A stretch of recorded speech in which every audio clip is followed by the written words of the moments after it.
samo da vam pokažem moju novogodišnju jelku, u stvari moj Weihnachtsbaum i moje poklone, evo poklona, da,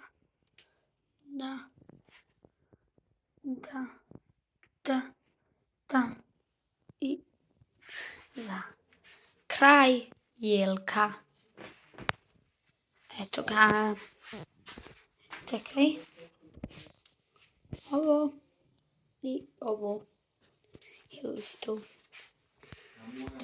Na jelki ima i ovo, a ovdje ima i to. Sve je lijepo, odavde. Evo dnevne sobe, lijepo je.